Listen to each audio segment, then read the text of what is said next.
as we're getting there, the wife says, okay, come on in the downstairs. We'll be upstairs. There's a COVID bathroom down there that you can use. We'll order and takeout. We'll be on the other side of the living room with the mask. Like all these instructions. I'm like, what have we walked into? What is this going to be? And her theory was that these people, nice as they may be, they're idle rich. And so it's the people with the least amount of stuff going on that were the most freaked out about it. And we walked into the house and see if you can guess what was on television. CNN? I don't know. Bingo. And a big part of that, I think, is empathy. Like it's a trait that just women have exponentially higher than men do. Not that we are without it, not that they have a perfect amount, but it's just you see it just in the way, your spouse interacts with the kids and whatever. If my kids have like an emotional situation to deal with, like a breakup or whatever, that phone is ringing on mom's side of the nightstand, not on mine. And I will get the more like kind of practical, okay, hey, I got to re-register the car or whatever. What happens if this warning light comes on, just those. Also, what's going on with the Patriots? Like I get that. I'm essentially the most dispensable person in my family, like for real. Kevin Mannix used to be with the Boston Herald, who called Belichick duplicitous pawn scum because he released lawyer Malloy, which, by the way, turned out that was 5 days before the best 2-year run in NFL history. They went 34-4 and won 2 Super Bowls. Well, during that time, while he was turning over the roster and advancing with the way the league did and would adapting to the rules changes and whatever, he shut down the greatest show on turf, Rams, twice shut down Peyton Manning's Colts in the playoffs, decimated them to the point where they began a thing that they did throughout his career, which was change the rules to specifically stop what the Patriots were doing.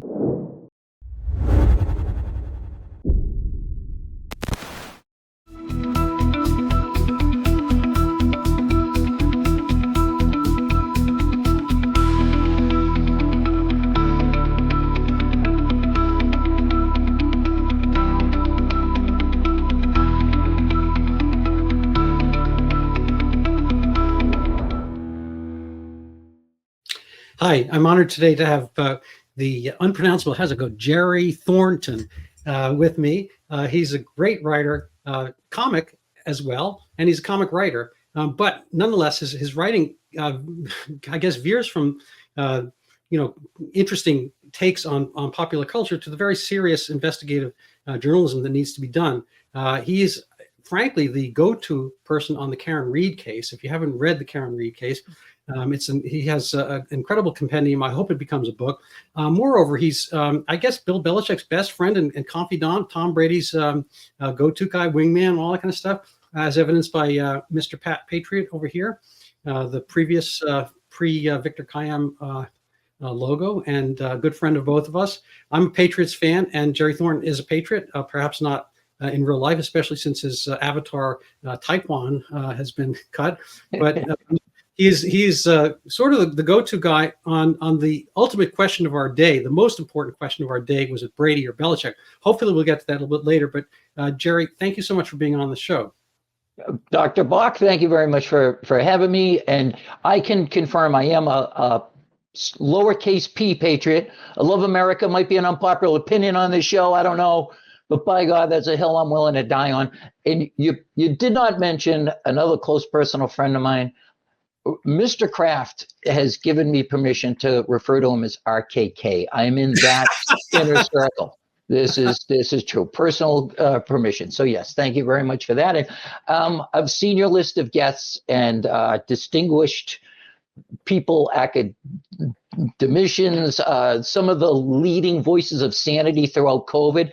And I'm happy that you're willing to take that denominator and make it much lower and much more common by having me on. So thanks. Let me see if I can't just dumb down your library of shows with my own idiocy.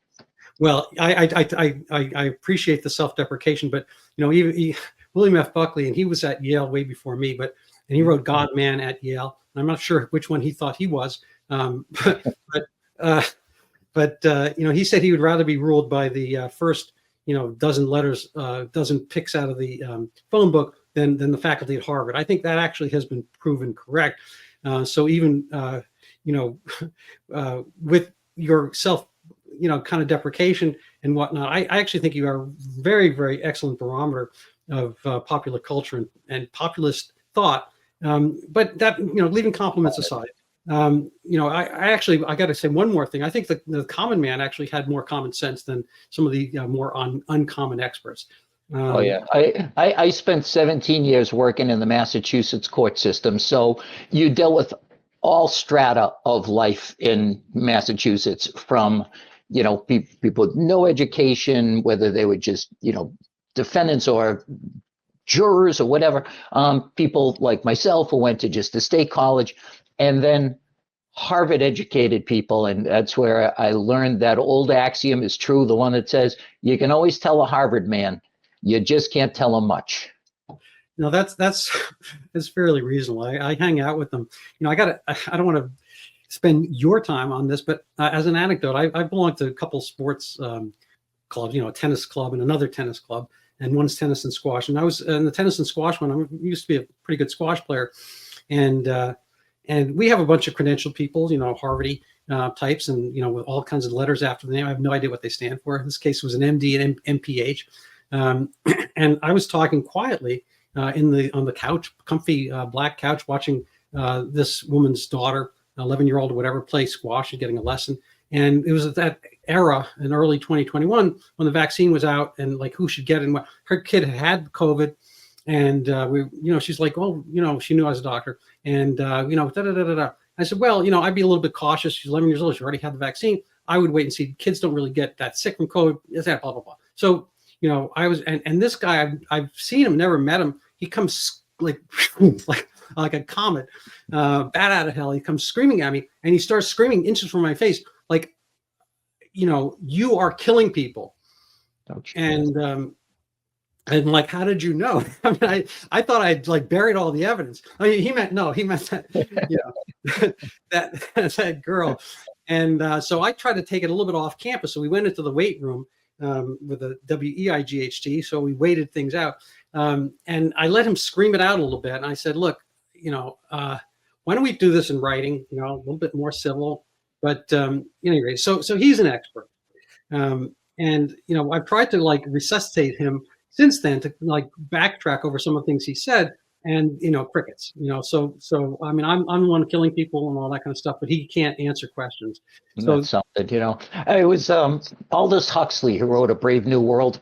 Had another book called Chrome Yellow, where there's a quote in there that I love, and it's long, but essentially he says, "There's no better way to get people to back a cause than the chance to treat people badly and do it through their own righteous indignation." And he called it the most delicious of moral treats. And boy, we saw it writ large in COVID.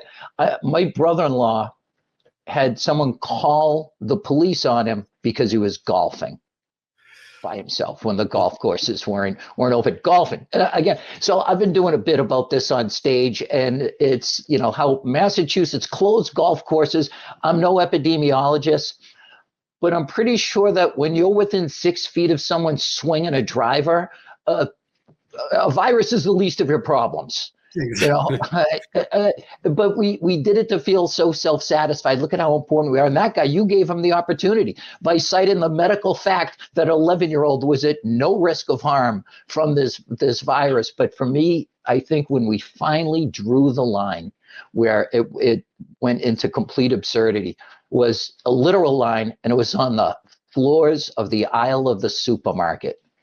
Do you remember that first time you walked in there and you didn't realize they're doing this now for the first time ever? And some little old bag like yells at you like she's a Connecticut state trooper because you're going north to south in the pasta aisle. What do you think this is? Canned vegetables?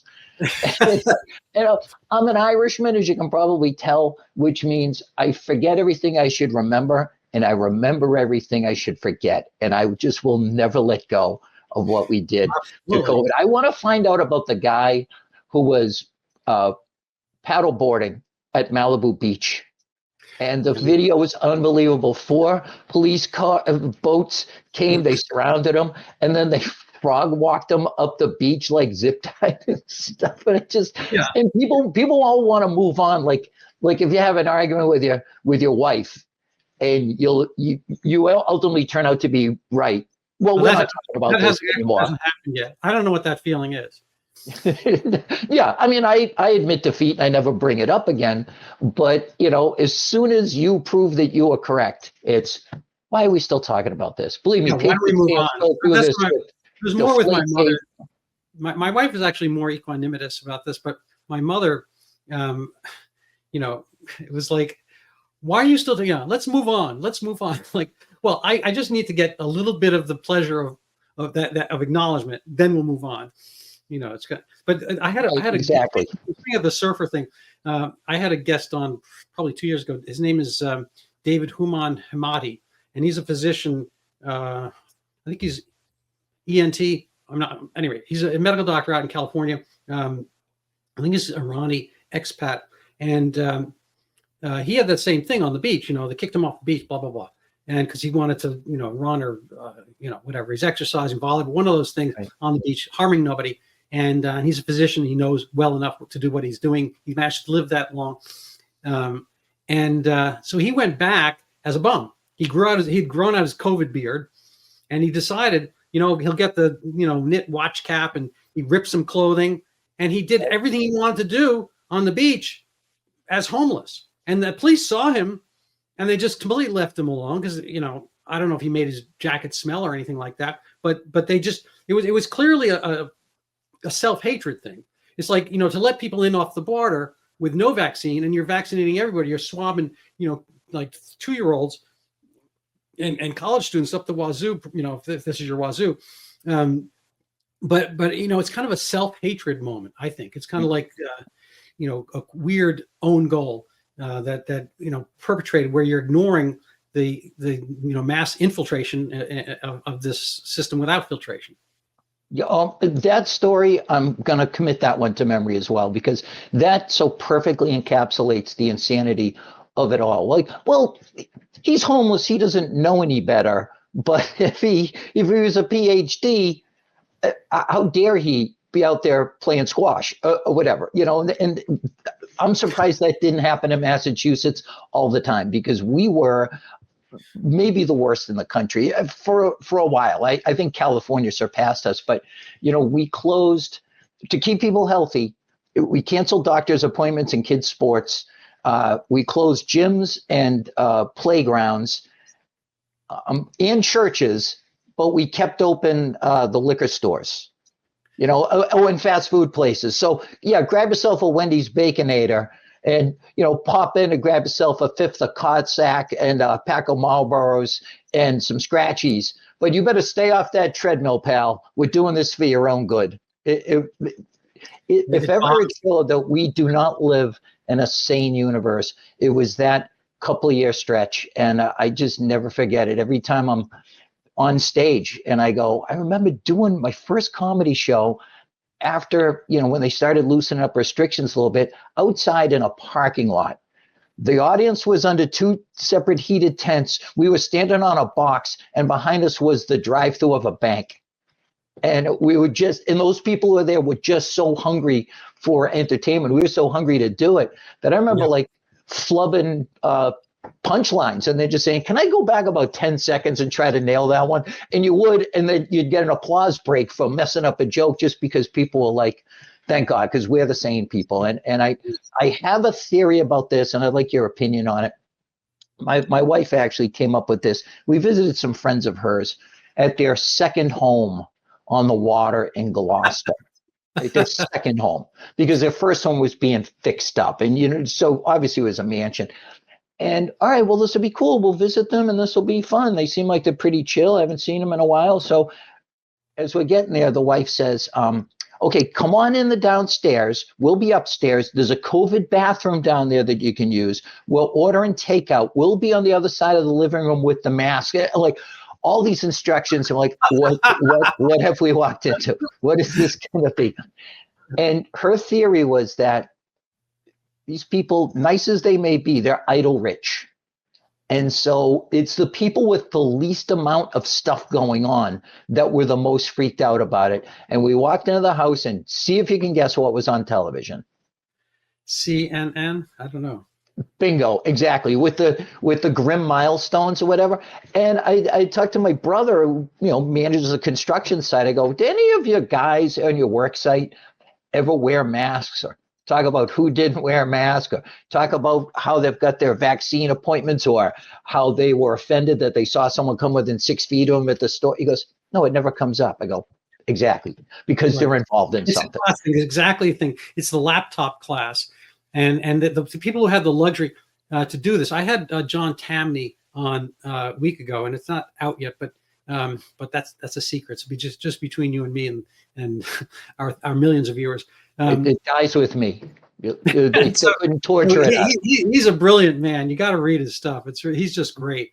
And I use the term clairvoyant for him in the sense that he actually sees clearly, kind of in the actual French transliteration. And he said, this could not have happened, even a generation ago, because, there was not the ability to work from home. That's not a thing. It couldn't have happened 100 years ago. We couldn't have done this stuff because people would die. You have to, if you had a device, bicycle running electric bulb, that's basically what the workforce has always been. It's like you have to, just in time, get enough to eat. We didn't have huge freezers, hundreds of years ago, and we didn't, and so maybe body fat, whatever is your insulation and your insurance against starvation, but people work. So this concept that you can kind of take a year off and then, somehow magically find money to pay people to be at home. It's just craziness. And it's really endemic of a kind of a let them eat cake mentality, to bring up the French again. And, I remember what happened to those Frenchies. Right. Yeah. I mean, if you were, she was Austrian. The fact that we ever allowed the people in charge, call them what you will, whether it was the government or just officials or, Bill Gates or whatever, to create the term non-essential workers. That had to be the most damaging mental health term ever created by humankind. And, again, the people that weren't busy were the ones who were the most freaked out. They sent my younger son home from college for spring break, and they just kind of said, all right, stay there till we sort this out. And it was a good school. They didn't go to any extreme or whatever. And he took on some project that, without getting into details, he wanted to build something outside in the woods behind our house. I'm like, sure, go nuts. I thought it was an utter waste of time, except in this circumstance, he was focused on this, and how do I engineer that, and how am I going to, set the weight on this so that this will be in balance. Whatever he was working out, I'm like, fine, I've got to sit here and write about the Patriots signing Cam Newton or whatever, was occupying my world. But to call some people essential, and because they work in the supermarket, like the cashier had no choice, but the attorney at a Boston law firm got to just sit home and write his briefs or whatever from home. And it had to be like if another entity, if some foreign country wanted to destroy a nation from within, that was a hell of a recipe for doing it. And I think there was some help. I think I don't want to spend too much time on this. People can look at my article. I've got an article, Dr. Fauci's DNA of Caring. I only bring up the title is awesome because that's his self-professed thing. He's like, basically, he grew up in Brooklyn. His dad was a pharmacist, and he's like, I grew up, I like people so much, it's part of my DNA. I have a DNA of caring. And that's literally what he announced in one of those NPR interviews. And so that's my article. It's obviously sarcastic. But they committed sins of omission. And I think this is kind of endemic with the press as well. And you're kind of press adjacent, I would say. But I kind of was thinking when you mentioned Cam Newton and COVID.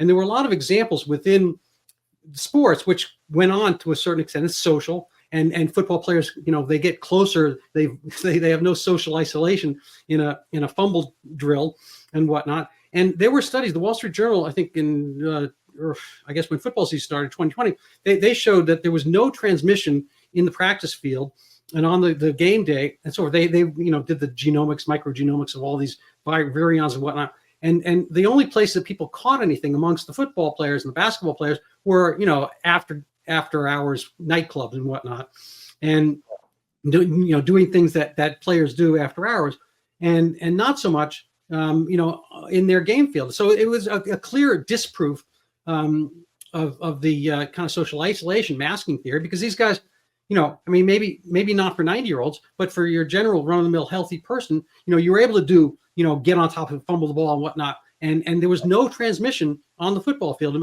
But as far as the press goes, that was in the Wall Street Journal, but it didn't get amplified. Fauci never brought that up. He didn't bring up, speaking about healthy workers. You're mentioning your brother there, and I apologize. I'm so sorry for your losses. Fred Smith, who really should have a bigger name, but he's the guy, Mr. FedEx. His team in Wuhan, he had FedEx guys there, and they're running around an early phase of Wuhan. And he was asked, in an interview, did any of them get sick? Did anyone have issues? No, nothing.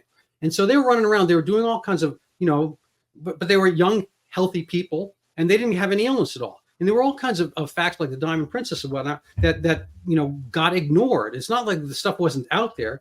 So it's kind of like the sins of commission and the sins of omission. And so much of like what happened, what happens in general, I guess, across the board in the press and what people want is there's kind of like a underneath agenda. And to get to your kind of like, point about some of our, I kind of guess China and whatnot, I think we let that in. We allowed the kind of China approach to the COVID virus to infect our realm of like having kind of a draconian top-down command economy kind of management to slay a virus which doesn't really understand any of that. Right, to lock people down, to shame them, and even more egregiously, some of the experts you've had on, Robert Malone, Bhattacharya, some of the most learned people in the world on this topic, and they shut them down off of social media and wouldn't let them speak, like the very people we should be listening to most. And yet, your next door neighbor learned everything. Like, honey, you're working in HR. Okay. I'm sorry if I'm not going to take your advice. Well, are you a doctor? Well, no, but let's listen to the doctors. But no, we're only going to listen to these certain ones. It was insane. And it's one of those things I think I'm hoping to someday be able to tell grandchildren about it and just go, this is what happens when people are allowed a little bit of insanity. It ends up just going around, and there's this multiplier effect, and we should have shut it down. Like, as soon as we started seeing that it wasn't affecting young people and healthy people, protected the people who needed it, the people in nursing homes and whatever, the people with obesities and comorbidities or whatever. And instead we put masks on 2-year-olds in planes. There you go. That if that didn't sum it up, nothing will. Everyone's always kind of figure out, who they be, when they watch these World War II movies, I'd be one of the good guys, I'd be the resistance and so forth. But the Milgram experiment, if you know that New Haven. Yeah, absolutely. I don't want to say this literally, but everyone has this capability of being a power hungry madman, when given the opportunity, and or following along with it. I don't think it's enormously shocking. The concept that we have free will and that we are individual players and have rights and motivations, so it's a relatively new concept. I think if you look kind of teleologically, humans probably are tribal, and animals, most all of them hang out in groups. A few not. And there's kind of a, more safety in going along with everybody else. If you're, right, you don't want to be left out in the cold. The worst thing you can be is the pariah and put out and whatnot. So there's kind of a natural essence of wanting to be part of something. And I think humans fall for that. The question is of what? And then who gets to be the motivator, and how you kind of repick and choose leaders to do it. And just never let it be forgotten that when that NFL season where they managed to get every single game in, and they were having games on Tuesday mornings and Wednesday afternoons or whatever, when it ended and everyone was on the field in Tampa for the Super Bowl, the one person you never once saw in a mask was Tom Tom Brady. Brady. And I Yes. think that's when we started to get back a little bit of sanity, while admitting that Tom Brady's breath was the vaccine. Like it was the cure for. He was like Aslan from Narnia. Like if he breathed on you, you would have been cured of not just COVID but all. I did an episode on disease. that. I did an episode right at that time, and I guess that was early February 2021, if I'm not mistaken. That's the 2020 season. Yes. Ends in 2021, and I have my image for that video is Mahomes with a mask and Tom Brady not. And nobody said a word. No one complained. Tom Brady at that time he was like 63 years old then. I well, I think that the logic was, well, this affects humans, and he clearly came from another dimension into our universe, just in order to teach us what a perfect human would look like, and also how to be a perfect quarterback. So yeah, it was. Well, I actually think over time, Mahomes, has a chance of getting some of the accolades. He might have 6 rings in short order. I don't remember where I got that title from. Anyway, but but the oddity was Brady was older, and if either of those two, Mahomes at 23 or whatever he was, or 5 or whatever, and Brady at 44 or so, who's going to more likely to catch something would be Brady, and he was brave enough and smart enough to do that. And I think people make fun of Aaron Rodgers a lot. But I do think he's innately a bright guy and, masterful quarterback. I think the most precise thrower I've ever seen. And interesting guy. He was not wrong about a lot of stuff. And I always kind of hesitate to like Kyrie Irving, but, he's quirky, interesting. He's bright in some ways. But I only put this out because the interface, a lot of the cutting edge of change was sports. And I'll give you one last example, which is, I think the reason New York kind of woke up from its stupor was because the Knicks made the playoffs, and that was early 2021, whatever that's spring 2021, and everyone's like, oh my God, you're not going to not let us watch a goddamn Knicks once in a millennium Knicks playoff game because they stupid whatever, and so they broke it. They just broke all the rules of social distancing to have the Knicks have the playoffs. You remember that? Yeah. Oh, you know what? I wasn't tracking a lot what was going on with the Knicks, but I do love that idea because I know that they shut down Manhattan effectively, right? Or you could go into a bar. I remember it was the mayor talking about how you can't just have a drink. You have to have something to eat as well. And it has to be a meal. It can't be just potato chips or wings or something. You had to have a meal. It's like, how does that work? And who gave you that power? But okay, if the Knicks were the ones that made people go, look, we may never see the Knicks make the playoffs in our lifetime. If I go to a pub and I die from it, so be it. At least I'll have seen the Knicks. Was that more or less the logic of it? There was no stopping them at that point. Yeah. And this, there's people think about like their life expectancy, the quantity of life. And there's also this other thing called quality of life. It's like, anyway, all these things kind of got overturned and upturned. Ultimately, when at one's deathbed, if you get the moment, and not everybody does, you're going to reflect on the crystal moments of your time. Your kid's wedding, your childbirth, marriage, whatever. These moments, graduation. You're not going to be what they did. If in fact, even if we stipulate that they were doing all the most wonderful things to save us, some illness, and maybe at the very early phase you could argue, but I think it was just a bad flu. But even you stipulate that they took away 2 solid years in certain cases, and whatever fraction thereof of young people's best years. So. Right. Whatever. Let's say you happen to be 20 at the time, and you wind up living to 80. That you had basically had a yearectomy, a double yearectomy of the best kind. So your Jenga life, you like pull that thing out, and maybe things stood, and so for some people it toppled over. So you're pulling out the middle of the deck, the middle of the Jenga, whatever the game is, and was that a good thing? Is that Jenga? Did I get it right? Oh yeah, absolutely. And and you think about some of like the kids that again would have been completely not in any danger whatsoever from this virus, and they cancel their school. So let's say you have a kid who's first grade going into second grade and doesn't get back into a classroom until third grade. And the argument was always, yeah, but they get the disease and they bring it home to their grandparents. Like, who are you, the Waltons? Like, who's living with their grandparents? But everyone was living with their grandparents, right? Because you don't want their grandparents to die, because the last thing that any middle-aged person wants to do is to bury an elderly parent, right? That's not how the life is supposed to work. That's the most natural thing in the world. But anyway, those kids who missed that part of school will be permanently behind. You know how it's like if you even got like sick when you were like in first grade or whatever, and you missed some math, trying to catch up on that math felt like next to impossible.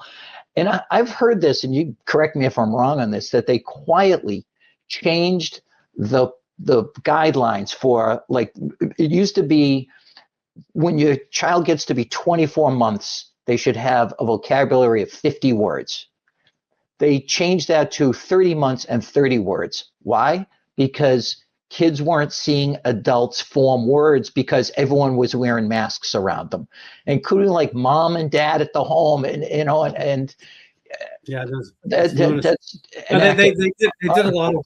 They did a lot of Orwellian things. I liked you actually mentioned Orwell, and then in your book, and then you give it to I forget which TV reference. For people who are not unaware of 1984, I'll have to find that later. But it's Orwellian. They've actually tried to change the vocabulary. This concept of herd immunity, they literally changed. The concept of vaccines. I mean, in Wikipedia, everyone was very assiduously going on and fixing the our record, fixing the historical record. And so herd immunity used to be just that you're out and about in the herd and catching things, and that is protective. Even herds, have this sensibility that the young are more important than the old. No offense here, but we're both getting older, and you've got a little grayer than I have, or whiter, or whatever you want to call it. That's actually the essence of what that is, by the way. The gray hair? Yeah, quick diversion. I apologize, but basically, all mammals do this, and so they get the graying. And apparently, it's a way of notifying predators. That's the one to take. So if let's say you're a bunch of gazelles, okay, not you, but you and we're in a bunch of gazelles, and so we got our productive men, reproductive women, and you got a bunch of kids, right? Whatever they call, and fat foals and so forth. And then you got your geezers, right? They've been hanging around. They're fine, but they're not going to be reproducing one way or another. Maybe they're not the alpha male anymore. They're not as sexually reproductive. And so anyway, so they start to gray. So you got your wolves or cougars or whatever it is out there, and they're hungry. They're always going to be hungry. So they're taxing the herd. So we pay taxes. The gazelles pay tax. So they have to pay a cougar tax or a jaguar tax or whoever's getting them. And so what is it? Well, you know what? Save us both a little bit of time. If you go for the young ones, we're gonna go nuts on your ass. Okay, sure. We're gonna gore you and all that kind of stuff. You go for the women, we're not gonna like that either. You don't want to deal with us because we're the strong ones, so forth. But these guys, they get the little white, they're gonna be a little bit easier. We're not gonna put up the same level of fight. So it's basically a tax. So it's kind of obviously a healthy society. It doesn't mean you want to sacrifice your old people. My mother-in-law, now she's late, my late mother-in-law, but she lived through us the entire COVID era in our basement. And she wanted vaccines up, she could have as many as she wanted. But I don't think ever in her wishes were to abrogate and stop the lives of her nieces and nephews, my nieces and nephews, her grandkids, so that she could hang on another month or two. Her cards were already dealt, and other people are still shuffling the deck. I think it's this kind of essence of greed to like flip things around and to isolate and stop the lives of young people and get them even suicidal. I mean, one of my friends, 6-year-old at the time, he became suicidal. He was in the house endlessly. They were in Cambridge, Somerville border, and I don't say no more, right? And it's like that's the smartest place on earth. It's like it's got all the mist of Harvard and MIT that actually when the sun beats on those things, it goes up in the air and it rains down on the people. So they're all brilliant. And how do we know that? They'll be the first to tell you. Yeah, exactly. No, but he was a little bit on the skeptic side. He wanted his kids to go out and play, and everyone treated him like, Invasion of the Body Snatchers. And the kids just got really sad, and his son literally wanted to kill himself. It's like, Oh, this is not something 6-year-olds should be doing. They should be out like, Legoing and running around throwing stuff. It's like crazy. Jesus wept. I just would never, but I've heard stories of people just out playing with their kids in the yard and getting stink eye from nosy neighbors or whatever. And I mean, I spent lots of time outside, took hikes on a trail where a woman walking by with her teenage daughter like mask shamed us. And it's like, what are we doing here? It was like a 70-degree day. It was gorgeous out. We're in what did Rodney King say? And I didn't know that, one, I was putting her life in danger by walking by with a mask, and two, putting my own life in danger because I had this silver fox mane of mine out there. So I was vulnerable to predators. I had no. You know what? A while ago, I was having issues with one of my knees, and finally said, I got to get this checked. And my logic was, not that I'm planning on running any marathons, but let's say I'm out with friends and there's a pack of wolves. They're going to see me being a little bit hobbled and they're going to go after me. So I asked the doctor, I just want to be faster than my slowest friend, and I'm all set. And because of my advanced stage, because I'm clearly standing in death's on deck circle, I said, he said, well, we can't take a ligament from another part of your body. We'll have to get a cadaver one. I'm like, all right, can I choose whose ligament I get? Because I would like Aaron Hernandez, because I saw him high point balls and outrun cornerbacks and also F him. And the doctor just stared at me stone face, and I realized, okay, yeah, I'm talking about an actual person that died and donated his organs to me. All right, maybe I ought to put the comedian brain back in the leave it in the car and have a talk with this brilliant surgeon who did a good job by me. Why I can run faster now than I did before. So true story. That's a great one. Mm-hmm. I like the safari joke you kind of embedded in there. The safari joke. I just have to outrun you. That joke. Yeah, absolutely. There's a thing that I've been thinking about quite a bit lately, is that I think the world is divided into what I call the normal brain and then the comedian brain. And most of the people I've grown up with, certainly everyone in my family, most of my friends, have comedian brains. As one friend recently said to a bunch of us, he goes, Jerry isn't one of the top 10 funniest people I know, and he's a professional comedian. And I go, I accept that. That's true. Any one of you guys could do it, but I'm the one who decided I had this need to go on stage and risk humiliating myself and do it all the time. But yeah, I don't know if you have many people on your show that kind of have that comic brain. Like I get used to it when I'm around these people, and sometimes I transition back to the normal world, like my wife's friends or neighbors that we've met, and they kind of don't have that. And I took a road trip a while ago with some comics, and it was just hilarious. Like the whole time, I don't mean like being on, like doing bits or whatever, characters or workshopping jokes. We just talked about, like, we went through the entire movie Slapshot, just every one of us recite lines, and then we moved on to Caddyshack or whatever. And so the next day I'm with my wife's friends, and they're nice couples, lovely people, like spending time with them. And I got on this thing about Taylor Swift dating Travis Kelce just because there's a conspiracy theory that she was getting in trouble for her excessive private air travel. And she started dating him the week before the Chiefs were at New York for a game. The theory being that when you Googled Taylor Swift jets, you now got a picture of her in the owner's box and not her excessive carbon footprint, because she's a big climate change person, but a hypocrite for all this stuff. And they got mad at me. Like, they were angry that I was saying it. They were trying to be polite about it, but I triggered them. And they went, she can't fly on a private commercial.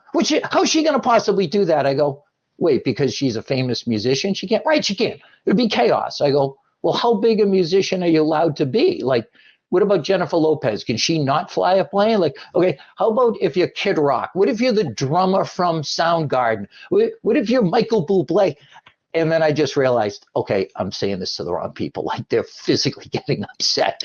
And yeah, It is a funny thing. You know, I think it's kind of a male-female dialectic or dichotomy. There's this XBCD, I think, cartoon. It's 4 panels. I'll never get it right. I can't find it anymore, but I remember it. There's men and women. There's a bunch of guys getting together, but it's all stick figures like Dilbert, kind of. And so there's a bunch of guys at a party. There's a bunch of girls at a separate party. And the guys are like, "You jerk! I hate your guts. Oh yeah, your guts stink like your whatever." And they're all back and forth insulting each other. The women are like, "Oh my God, I love what you did with this place. It's incredible. Oh, your nails are beautiful." Anyway, so then they're each leaving the party. It's like, and the guys are like, "Oh my God, he's awesome. You know, I love that guy." And the women are like, "What a bitch." You know, it's kind of like. I don't think that necessarily falls directly down into gender. However, there's guy think and chick think on both sides, but it's more or less that Adam Carolla has a great, and I'm a huge fan of his comedy and just his outlook on life and whatever.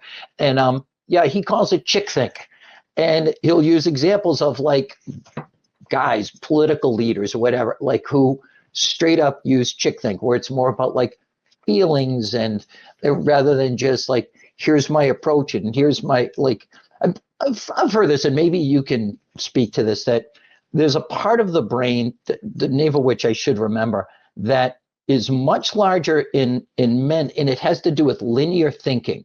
So that if you have a thing that you have to do, say you have it's Tuesday and you've got a deadline a week from Thursday, you think in terms, all right, well, I got to do this now, but this, I'll do that. And you just kind of focus on that.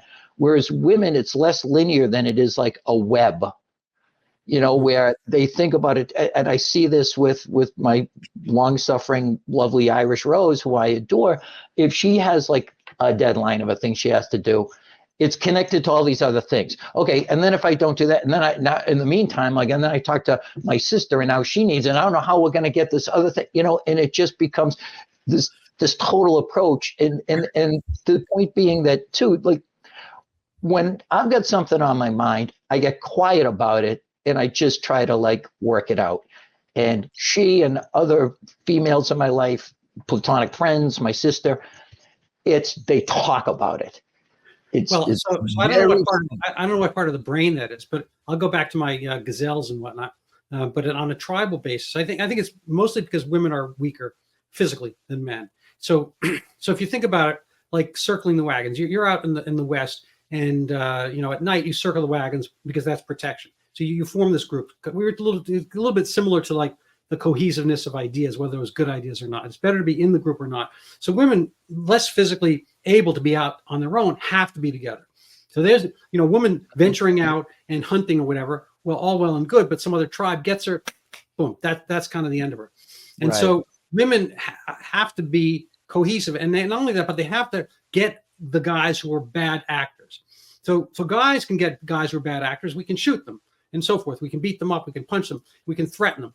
But women can't get those guys. So how do they do it? They have this telephone, telegraph, telewoman. So they have telewoman, which is cohesive, and they have to form this group.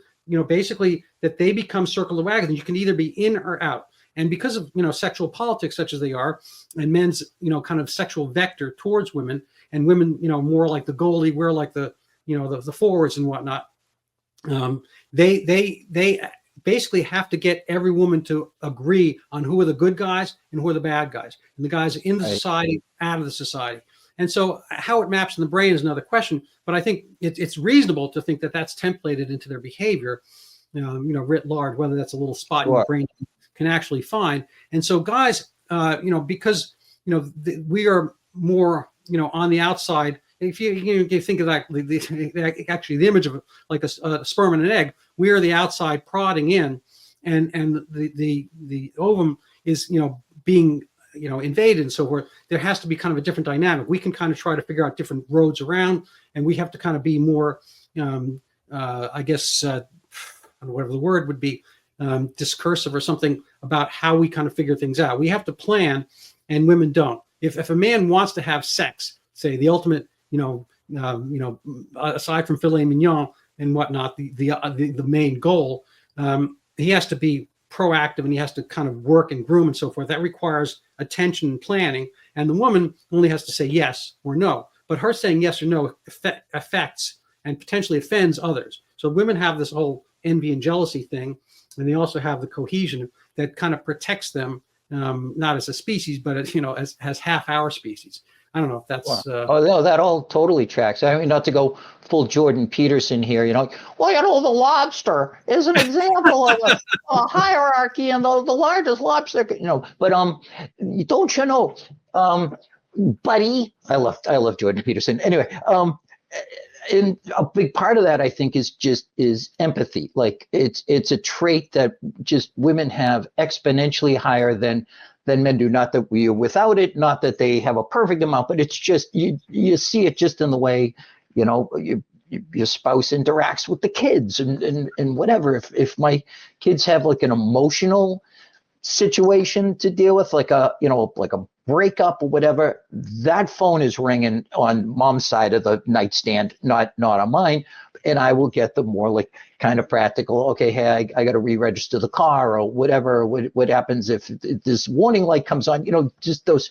Also, what's going on with the Patriots? Like I get that. I'm essentially the most dispensable person in my family, like for real.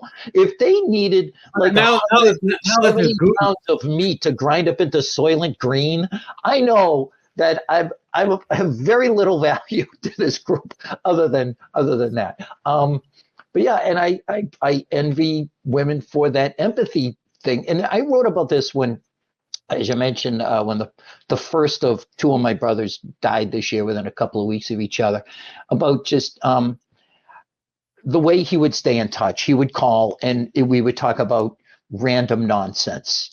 It would be something he heard on sports radio, followed by his all-time movie, Smokey and the Bandit, and a theory that he had, or he'd be mad at me for recommending the 80 for Brady movie, and he wants those hours of his life back, whatever. We rarely talked about our feelings about a thing, unless it was mild annoyance with some, thing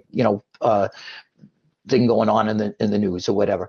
And I referenced this study that was done that said, like, if you look at how women interact with each other, you look at just photos, generally speaking, they tend to be facing one another.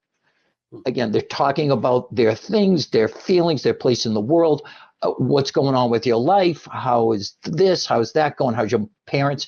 And guys tend to be side by side looking out in the same direction. A TV in a bar room or a golf cart or a ball game or whatever it is. And I included this. Brian Regan, the comic, does this fantastic bit about golfing with a friend of his that he and his wife hadn't seen in like 6 months since they broke up. His marriage broke up. And he gets home from golfing and the wife says, so how's he doing? He goes, what? Well, how is it? He goes, I don't know. Was I supposed to find out? Like, you were with him for 4 hours, right? Yeah. Is he dating anybody? He goes, I don't know.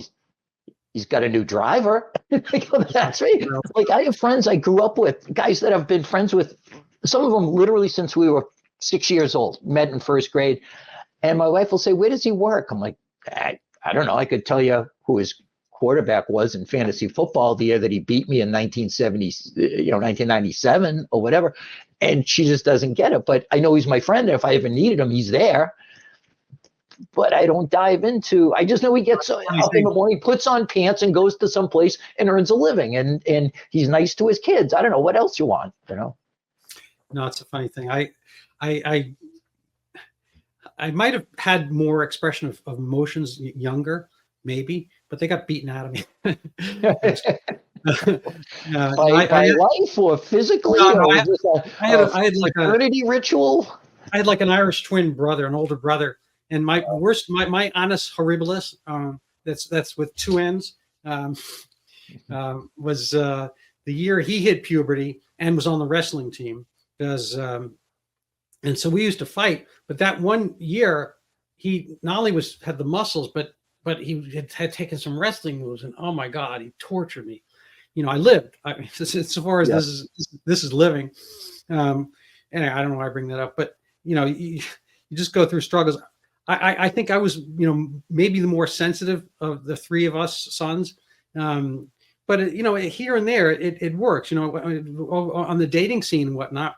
Sometimes I figured out over time, it's like women don't necessarily want to hear that you're feeling this or vulnerable, or whatever. It's more kind of an action based and So I mean, my Absolutely. yeah. Look, I got picked on by my brothers. I wouldn't put it to the level of like actual bullying. None of them was Chet from Weird Science. You know what I mean? Like the late great Bill Paxton character. It wasn't like that, but yeah, my brother Jim had a black belt in karate and had his own karate studio and used to kind of practice on me. And sometimes that kick he would practice wouldn't like get pulled back in time. And I took more. I'm proud that I was able to father two children based on the shots that I took. But having that person in your life to just kind of put pressure on you from like peer pressure, but also from above, like they're kind of higher than you on the big hierarchy or whatever. But it helps you get through life. I mean, I have a friend I love dearly, only child. He's my age. He never has lived outside his parents' home, and I feel bad for him in that respect. I think if he had older brothers who gave him crap and told him that's not funny or be quiet or, you got to do better, or just I saw how they interacted with other human beings and said, oh, that's how you do it. Okay. The fact that he was able to say that thing from that movie and make everybody laugh, that makes him cool. The fact that he knows so much about the Patriots, if I know more about the Patriots, then maybe the kids in school will be interested in talking to me more or whatever. And I think it's like the Steven Tyler syndrome. It's like I personally think he's not the most attractive human being. Again, I don't have a real gauge for this, as you mentioned in your book about George Clooney, whatever. But I met him in person once. He's like 5'2" or something. I looked on the internet. He's like much taller on the internet, but in real life, he's not. And I'm thinking the internet adds a few inches. Yeah, that's it's known for that. But I saw him and is it Joe Perry or whatever at an art gallery, or whatever, and I was like, oh my God, they almost look like humans. But it's like Aerosmith, like they've done much better than everybody I know, right? But it's like you have to have that thing to make up for the other thing. And I used to, it's not quite a joke, but I used to say there's two types of people who are competitive and people who don't realize they're competitive. And it's like, if you don't have that kind of spur, then echo your points and whatnot. So while we're on the topic of competitive, people compete on this, I think, a meaningless question. But since I have you here, and I did mention at the beginning, Brady or Belichick. I think that I frankly am a big Belichick guy. I think Tom Brady was a transcendent quarterback and credible, story and amazing and sang froid. That's also French. And he had that thing. Actually, one of the things I actually have as well. You mentioned he napped before the first Super Bowl of his. I had this thing where I would nap before a big event, and it kind of gives you nice clarity. And big games, like I used to play reasonably high level squash and whatnot. And to take a nap kind of gives you this sense of it gives you a little endorphin thing, whatever, clarifies your brain, clears things out. So Tom Brady and I are very, very similar. I'm just putting that out there. Anyway. Oh yeah, it's like I've been talking to him the entire time. I keep having to remind myself that you don't. But you don't drink the kale shake. I got to say, probably on an emotional base, or I'm kind of more of a Belichick acolyte. I think he, I admire the parsimony of his moves. I mean, he's a planner, so he's thinking long term, and I think Tom Brady could have done probably really well in any system, but he wouldn't have done as well with as great teams for as long. It would have been more like Matthew Stafford. In the right moments, he would have had a playoff team. Like, is Tom Brady so much better than Matthew Stafford? I don't know. Well, let's say yes, a little bit better. Or Aaron Rodgers. He would have had his moments, but they wouldn't have been as consistent. And Belichick, basically, it's like the dad. He did a very thankless job. He built the house, he pays the bills and all that kind of, then the kid becomes a classical pianist, and like, oh my God, what an amazing talent. Well, yeah, but the dad did stuff. Belichick did a lot of dad stuff, which kind of, our society, whatever, doesn't necessarily, watch or observe or care about. But, to be frugal is not easy, to get rid of your players when they're, just on the cusp of their prime, on the wrong cusp of their prime and whatnot is a quality. And I just don't, you can put in RKK at the far end as well for being, temperate and allowing Bill Belichick to have his neighborhood. Maybe, Kraft is the developer, Belichick owns the house, and Brady is the phenomenal, chess genius or whatever. But A, B, C. But what's your answer? If you polled your average Patriots fan right now, and certainly the rest of the country would maybe even have this higher, they're going to put that split at like 90% Brady, 10% Belichick. Look at what he did. Look at what he did in Cleveland. When Brady left, it was a disaster. You don't get Brady without Belichick. Tom Brady, as we know him, would never have developed had he been drafted by just to pick a team at random like Cincinnati or Cleveland or whatever. I don't know why I'm picking on Ohio. The fact that Belichick was able to recognize something special in this guy enough that in his rookie year, where he was completely disposable as the 199th pick, he kept 4 quarterbacks on the roster. It hasn't happened with this franchise before or since. He ate up that spot where it could have been occupied by somebody with more value because he saw something in him. And the very next year, elevate him to the backup quarterback. And then Drew Bledsoe gets hurt. Brady hadn't been spectacular during the time when Bledsoe was convalescing. He won games, but, they were a 500 team. It wasn't anything special. And he dug in his heels and saw something in this guy that other people didn't. And revisionist history on this is off the charts. That series, The Dynasty, that made Belichick look like a tobacco executive on Capitol Hill or whatever, just grilled him like he was like public enemy number one. They made it out like it was a huge controversy that he would ever do this to Drew Bledsoe. That was the consensus then. It was people were split down the middle. He understood that Brady was special. So one, it's a chicken and egg thing, but Brady became Brady because of Belichick, and those defenses won those early Super Bowls. Yeah. Let us not forget, built by him, coached by him, schemed by him.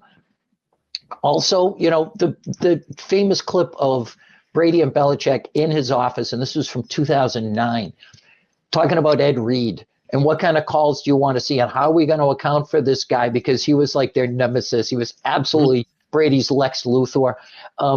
And it was a give and take because that was his attention to detail that shouldn't be lost in all of this. That he would stop people in the hallway, just randomly walking by a staff employee and say, okay, who's the offensive coordinator that we're facing this week? And they had to say, okay, where did he go to school? Who did he study under? Like that kind of stuff. And everyone was on edge all the time. So it created this culture of winning. Now, Brady clearly was the key to it because he allowed himself to be treated like hot garbage. The famous quotes that cheesed off Giselle so much about like him being in a meeting going, look at this throw, Brady. Look at that. I could get the Johnny Foxborough from the high school to come down and make that throw. You're supposed to be the greatest quarterback in the world, whatever. And Brady allowed that. So that started that culture and perpetuated it where there were no sacred cows. And you better be ready to take the crap because he's going to take the crap or whatever. Having said that, they clearly were different personalities, but respected each other enough to have the greatest, longest collaboration really in the history of sports. Name any other coach and player combo that pulled 20 years together. And you know what? I got to tell you, Doctor, I've been married for 31 years. I haven't thought about my own marriage as much as I've talked about the relationship between these two men over the last 25 years. It's unbelievable. And I never needed them to be super tight. They're vastly different people, different world approaches and worldviews, except shared a hyper competitiveness. So I didn't care if they weren't like, FaceTiming each other at night, like, okay, you hang up first. No, you hang up. I want your voice to be the last thing I hear. I didn't need them like under the blanket with a cup of cocoa watching Hallmark movies together at Christmas. I just needed them to help build a pyramid of skulls. And they did it over all those years. So it's incredible. I think it's more close to 50-50 than would look, given the fact that Brady went to Tampa and continued to win at an unprecedented rate. And I get it. It's a terrible look. There's also the Matt Castle year, conversely. They went 11-5 in 2008. And, and frankly, they didn't suck as much as they could have anywhere along that line. The NFL and all sports in general are basically welfare systems. They have the inverse spoil system that in order to get the top players, get Matthew Stafford or any future number one pick, I don't know whether he's going to be good or not, but Caleb Williams, whatever, you have to suck. And you have to suck repeatedly. The Detroit Lions are possibly the best team in football right now. They sucked and they sucked and they sucked and they sucked. And after that, for a little while more, they sucked. And just to add, to the theme, they sucked after that. And even Dan Campbell, I think, has a losing record with them. But, this kind of thing where they have this, great, you add Dan Campbell in, that's fine. He's kind of their macho guy and whatnot. But they had to have top draft picks over and over again. Belichick had none of that. He had to do bargain bin. He had to redevise things. He was able to change the scheme. When I wasn't, I'm not a native. I'm honored that you're willing to talk with me anyway. But I'm a New Yorker, and I didn't really follow football that much in general. And the Patriots was my father-in-law's thing, and then he got into it, and he was very kind of into this point spread and all. Anyway, so I got absorbed in that, and I started watching it. And it's like, what an incredible thing. I mean, I'd seen some of the Super Bowl games with Tony Eason and Bledsoe and whatnot, but I wasn't into it. But Belichick, the world of Belichick kind of like was a never-ending story of success and adaptability. Really, you can have time. Right. He changed with the times, and I can't tell you how many times the old school Boston press. Largely it has changed over this time span, but the ones who were there when he arrived, who just had the knives out for him from the beginning and spent every ounce of energy they had just trying to diminish his accomplishment. Ron Borges for sure. I guess Mike Felger is kind of still doing that, or dined out on that for all these years. There's others. But Kevin Mannix used to be with the Boston Herald, who called Belichick duplicitous pond scum because he released lawyer Malloy, which, by the way, turned out that was 5 days before the best 2-year run in NFL history. They went 34-4 and won 2 Super Bowls. Well, during that time, while he was turning over the roster and advancing with the way the league did and would adapt into the rules changes and whatever, he shut down the greatest show on turf, Rams, twice shut down Peyton Manning's Colts in the playoffs, decimated them to the point where they began a thing that they did throughout his career, which was change the rules to specifically stop what the Patriots were doing. The Colts got the rules changed so that they couldn't be physical on defense anymore. Fast forward to, however many years to shutting down the Rams. The Rams in 2018 had the 11th highest scoring offense in NFL history. Belichick not only kept them out of the end zone, he kept them out of the red zone. The deepest penetration they got in that game was like the 21-yard line. They kicked a field goal. Brady put up 13 points in that game. I mean, bully on him. That's great. That's terrific. More importantly, he beat the Chiefs in Kansas City the week before. I think he threw 180 yards in the fourth quarter in overtime. Don't quote me on that. There's a lot of stats from that era. But Brady carried them through the AFC Championship game. Belichick carried them through the Super Bowl. That doesn't happen without both guys. And let's not ever lose sight. In no way, shape, or form was Belichick along for the ride. I'll concede that Brady covered a lot of flaws and a lot of weaknesses and some lack of talent at the wide receiver position or what have you. It's funny, I just wrote about this today in a different context. It was 2013. Brady had a game against the Saints where they were losing by more than a touchdown at home. He drove them 70 yards in 1 minute and 8 seconds without any timeouts and threw a touchdown to Ken Tompkins. That was his best target, the immortal Ken Tompkins. And that was significant because by the end of the game, there were about 20,000 people in the stands. With Tom Brady as the quarterback, people said, well, this comeback's not possible. And then probably double that number were trying to get back into the stadium because they were getting in their cars and people going, the Patriots are driving, and they try to get back in. So Pats fans, I think, kind of for a while there lost sight of just how good we had it. And like we talked about with COVID, I've got this long memory for holding grudges, the Irishman in me. I remember how bad the old days were. And the reason I've enjoyed that whole era of Patriots dominance as much as probably anybody is because I'm like that guy who grew up in the Depression. And I'm doing well now, but I still remember back when we used to save tinfoil. So don't throw that out. I could reuse that. And sometimes I'd see my football grandkids like complaining because they haven't gotten a new iPhone in 3 months or whatever. It's like you're spoiled. Now we're starting to realize just how bad the old days were, and hope is currently not on the horizon. So I'm fascinated with how this is going. I'm fascinated with how this process is going to work. Right now it's an unmitigated disaster, but I'm all in to see if they could ever somehow get back to even a shadow of that glory with Drake May, who's currently filling the goat-shaped hole in my heart. Yeah, no, he's great. So we have a choice. We can kind of spend. I've already taken you more than an hour, so I'm very grateful for that. We could either talk about Mike Vrabel or Karen Reed. Let's try Karen Reed, because Mike Vrabel, as we speak, is talking to the Jets. And if I wake up tomorrow and find out that he's coaching the Jets, I don't know that I'm going to face another day. I might just get a Viking funeral, just put myself in a rowboat and just go out to sea and have someone shoot an arrow at me. So yeah, let's have some laughs with Karen Reed. There's nothing like a good Massachusetts murder trial to lighten the mood of a 3-13 football team.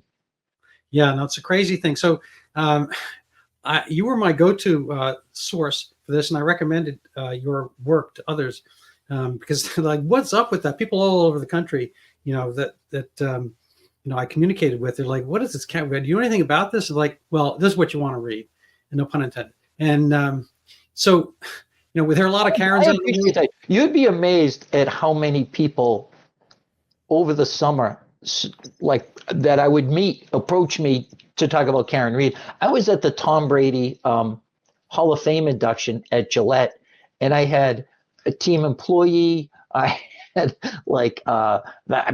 friends. I had random strangers. I had media people. That's what they were approaching me about. Like, oh boy, can't wait for this practice to end so I can start watching the trial coverage. Like, yeah, never thought this would be a thing that I'd be associated with, much less known for, but it certainly struck a nerve with people. And I like to think I was able to kind of explain the narrative, because it's really kind of convoluted and there's a lot of, let's just kind of like do the onion backwards. What is the essence? So what's the essence here? I mean, if you had to like write it on an epitaph or something like that, it seems to me kind of like insider trading, like insider baseball, whatever, that the police in this town, that you have if this is sort of like an Ibsen play or something like that, it's kind of like small town gone wrong, that people are trying to cover for each other, and they keep doing it, and they keep spoiling, they keep, I don't know, you take it from there. Yeah, I got to guest on one of the Barstool Chicago shows to explain this very thing, and I found it was good because it was a challenge to try to break it down into its component parts so that it makes sense. So the prosecution's theory is this. We know, facts not in dispute, that Karen Reed was dating this Boston police officer named John O'Keefe, who by all accounts was a really good guy. We know this because he had taken in his young niece and nephew who had lost each of their parents to cancer, heart disease, I mean, whatever. They were each fell ill in a short period of time, and this guy took them in. So he's dating Karen Reed. They go out on a Saturday night in January, and the snow on the forecast, and they're drinking, and they see other friends from Canton that were police officers and police officers' families, whatever. They invite them back to their house afterwards. So the prosecution's theory is they had a fight. She dropped him off outside the house, and then intentionally, and this is important, it was intentionally, she threw the car into reverse and backed up as fast as she could, struck him. He went flying into the front yard of this house owned by an officer named last name is Albert, and left him there to die. She comes back in the morning with some friends. They're looking for him. She claims not to know what happened to him. She had called him like 32 times and left these angry voicemails. Where are you? How come you're not home? They found those later. At which point they said she kept repeatedly saying, I hit him, I hit him, I hit him. The other theory that I tried to go in with a very objective mind to look at this through the blinders that jurors would be looking at it from. But clearly, I adopted this alternate theory, which was the defense's theory, that she dropped him off, she went home. He went into the house where the families were the Alberts and the McCabe's were both there. A fight breaks out that involves their German shepherd named Chloe, who ripped his arm up and put scars all over him. He's lying unconscious. They drag him out into the snow and leave him there, hoping that it'll look like a snowplow hit him. One of the people in the house, wife, name is Jen McCabe, she Googled how long to die in the snow. With the misspell.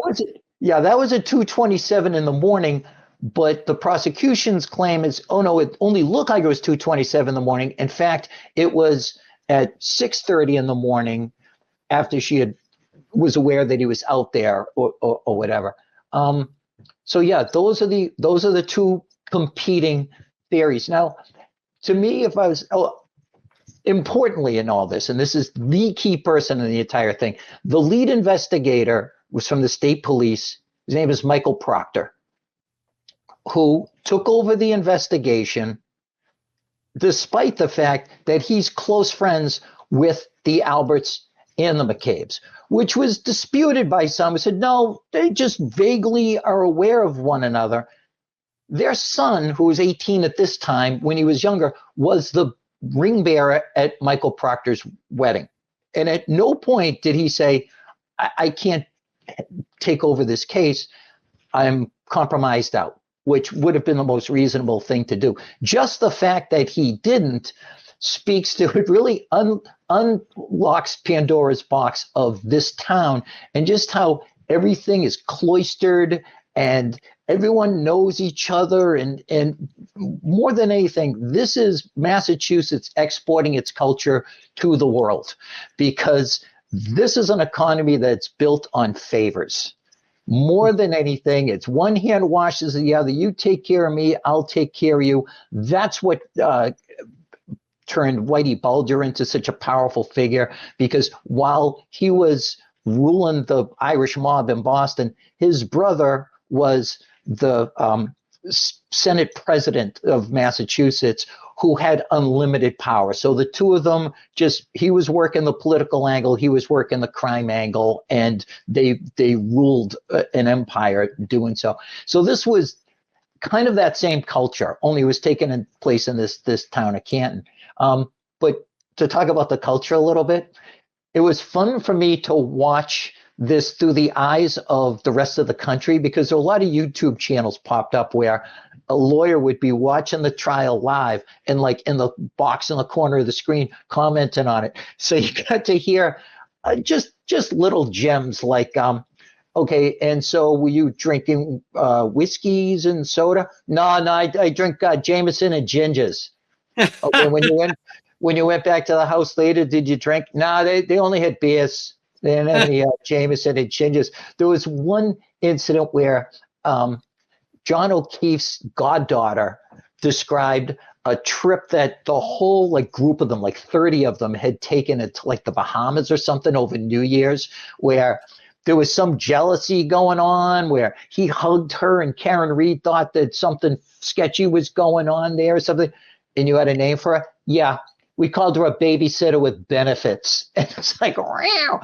And this was I don't know what the language restrictions are on your show, but trust me, this has made it into the Oxford English Dictionary a while ago. So I'm going to call it masshole culture, which we pride ourselves on being massholes. And this was it presented to the entire world. So if there's one factor in all this, and there are many, where I can just call BS on the whole prosecution theory, it's these series of lies. So these two cops who were there at the scene, each destroyed their phone the day before a court order was going to be issued that they preserve their phone records. When I say destroyed, I don't mean they upgraded them at the Apple store. I mean, took out the SIM card, one of them went to the Air Force Base down at Cape Cod and threw the SIM card in one trash and the phone in another. And the other guy also just destroyed his. But more than anything, those same two guys, and it all boils down to this, they tell jurors, you do not leave your life experience at the courthouse steps. Bring your experience to your deliberations. Well, one of them butt dialed the other one at 2:27 in the morning, or so he said. Well, what were you doing when you butt dialed him? I was asleep and the phone was on my nightstand. Now the call goes through and it didn't go to voicemail, meaning at some point he physically hung it up as well with his butt. The other guy called him back minutes later, and what was he doing? He was making sweet, sweet love to his wife. Now, again, I've been married 31 years. At 2:27 in the morning, no married couple is doing that. Not within plus or minus 5 hours of 2:27 in the morning. At that point, if I was the defense lawyer, that would have been my entire closing argument.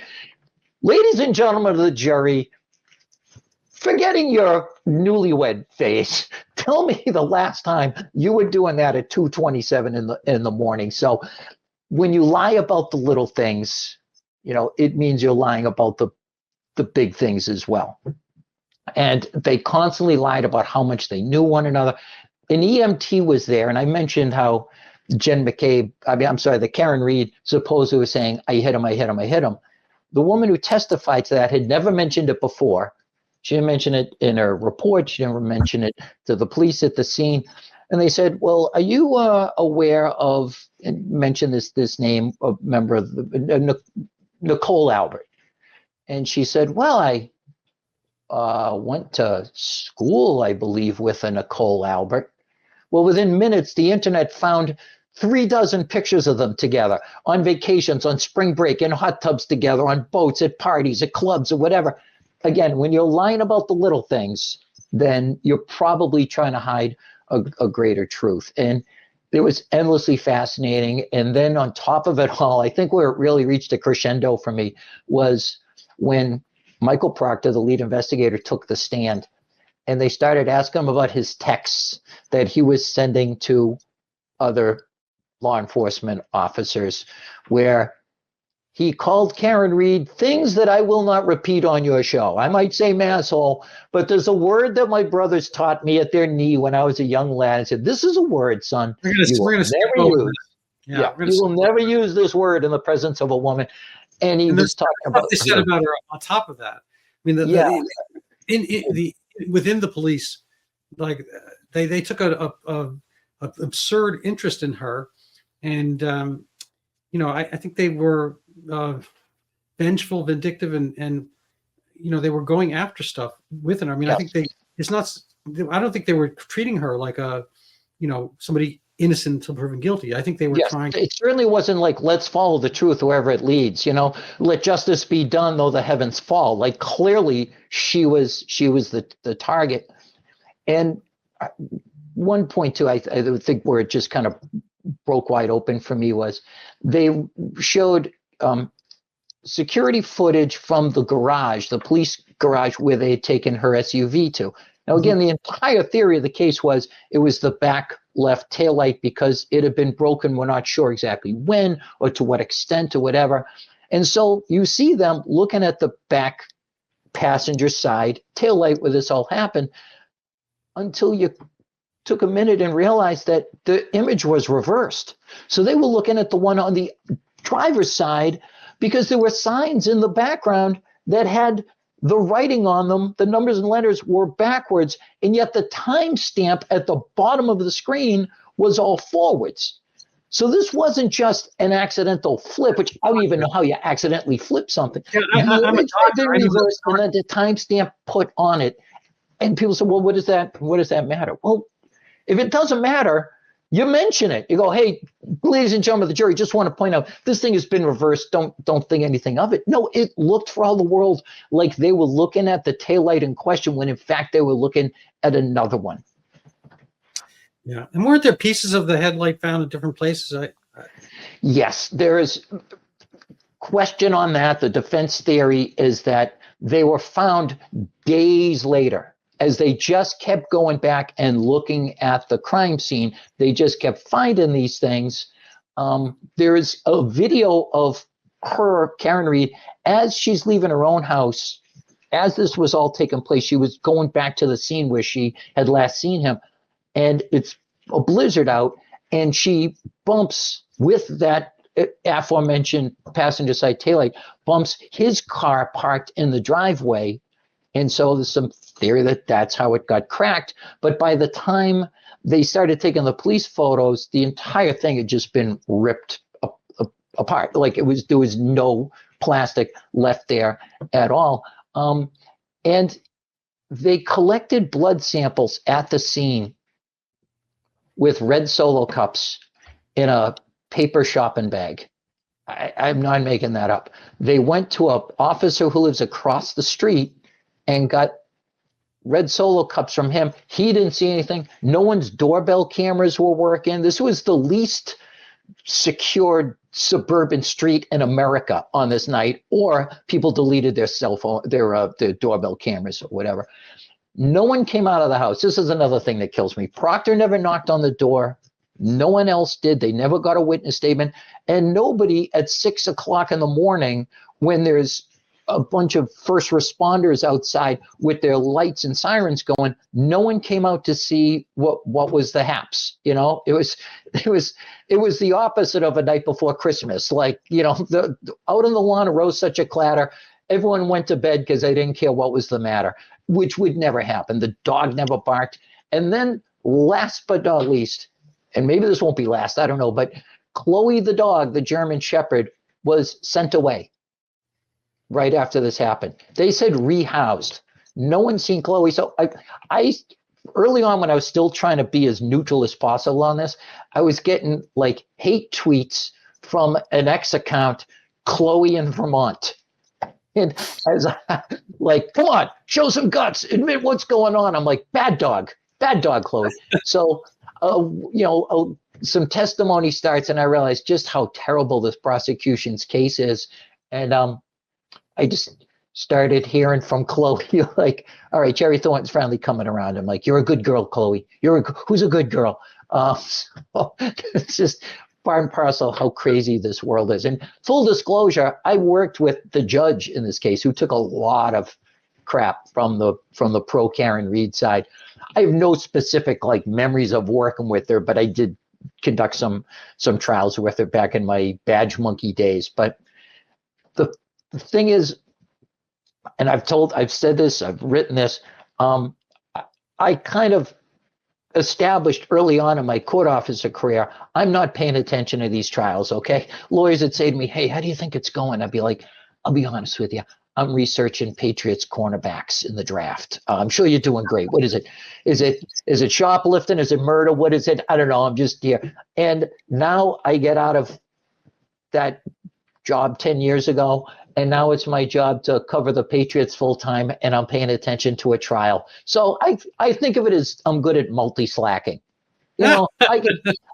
There's many things I can just abrogate my responsibility on just because something else has my interest. But those blogs got a lot of hits, and I'm happy to say that if people were pleased with them, because they weren't easy to write. You've got to be careful. You don't want to slander anybody, but you do want to bring this whole preposterous circus to people in a way that they can sort of follow along with what you're trying to explain.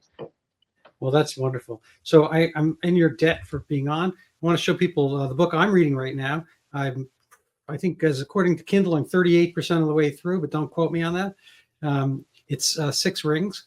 It's the Super Bowl history of the New England Patriots, and it's a great one. I mean, it's a story that will probably never. I don't know. Maybe can't say never, but this particular story is unique, and it's fabulously done so far.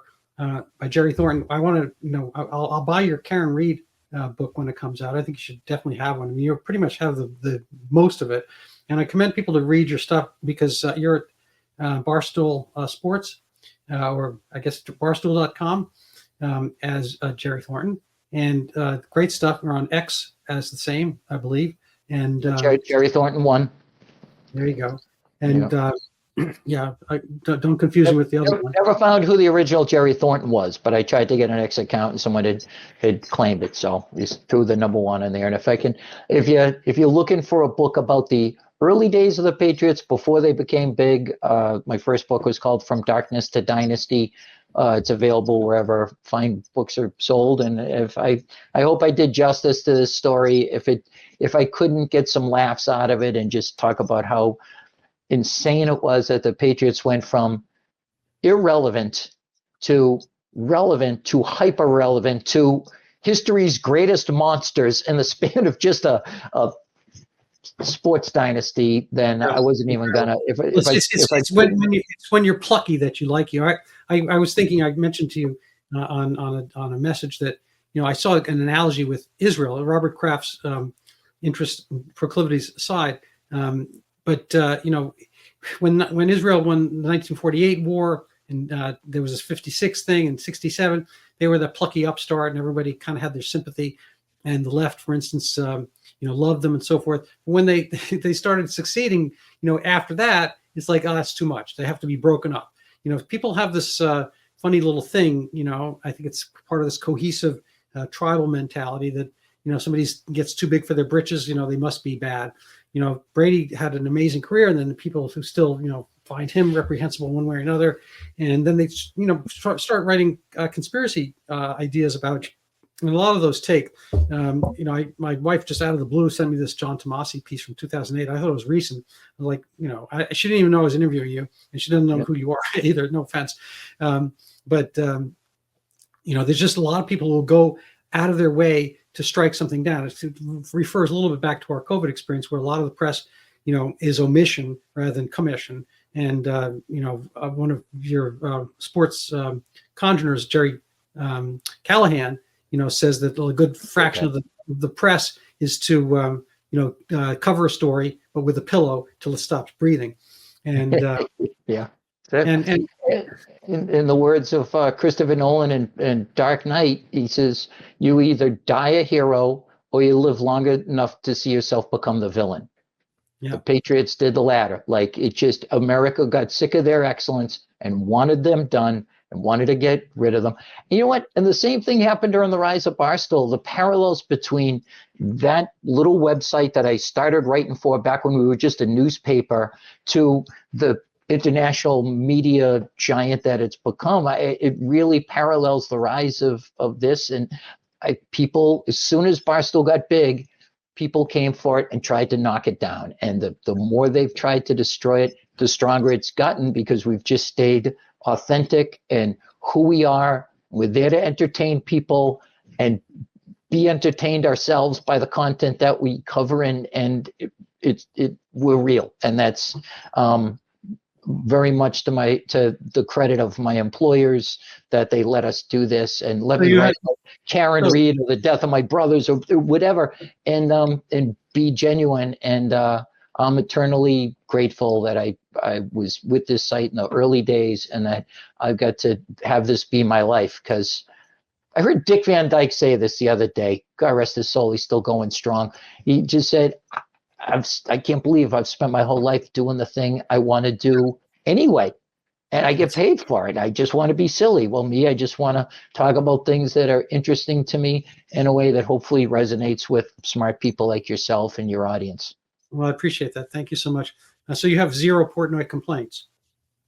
Portnoy complaint. Very good. Yes. No, I have none. He's always been great to me, and will tell you straight up when he thinks you're an idiot or you've screwed up. Right. Like that's the Belichickian thing. Yeah, exactly. What everyone wants from their boss is to know where they stand, and that's never been a doubt. I don't want to extend the long goodbye here, but I read this thing about parenting. I didn't take any of it to heart, don't worry. But I read this thing about parenting that kids don't want. They don't want you to be equal to them. Right. They don't want you to have love equally. What they really want, they know that each one is different from the other. What they want is you to grade fairly. So if Joey drops the I don't know, cat down the stairs, he gets the same punishment that Jill gets dropping the cat down the stairs. And if you do well in your homework, you get the same applaud that the other kid does. What they want is equal punishments, equal rewards. They don't want to be treated equally. So they don't want equity. They don't want the equal outcomes. They want equal opportunity. They want equality of endeavor. And so that speaks to a greater point, which we're going to have to skip over. They don't want to have to dress like a homeless guy just to be able to hang out in the park. Right? Crazy. In this case, so I'm just going to end with a little bit of self-promotion here. People want to find about something that has nothing to do with anything we've spoken about. They can go buy my book. It's Overturning Zika, the Pandemic That Never Was, 2015-16. It was the biggest medical news story of 2016. It was one of the 5 biggest news stories of 2016 in general, outside of Hillary, Donald Trump, Brexit, and I forget what else. And it just disappeared, and nobody's explained in medicine or elsewhere why it's disappeared until this guy. So it's a great story. Zika is real. It's a real virus, and microcephaly is kind of just a term of art for small baby heads. But one has nothing to do with the other, it turns out. But nobody in medicine, it's kind of like the emperor's new clothes. Nobody discusses, brings it up, and it's just a total vacuum. I was kind of shocked that nobody written about it, and I took it up, not being an infectious disease guy or anything like that, not having been to Brazil, but there you have it. Anyway, totally unrelated to this, but I'm very much in your debt for having given me a few laughs, and hopefully others as well, in general and today. And thank you for being the great writer you are, and continue. Okay, now I'll start putting some effort in and get going on that Karen Reed book. So there's a retrial coming up in April. So this thing is ready made for. You should definitely, So the royalties. So there's some way you can get my first reading primer, but get Karen Reed in there. But basically, you should have the book that's kind of the whatever they give at the beginning of the playbill at the beginning of the show. Yeah. This is for the people who want to catch up, because it's really good stuff, and then you can have the next book after that. Much appreciated. Well, it was a pleasure making your acquaintance. Thanks for having me on and being so gracious. And it's the first time we've spoken. I hope it won't be the last. Well, thank you so much.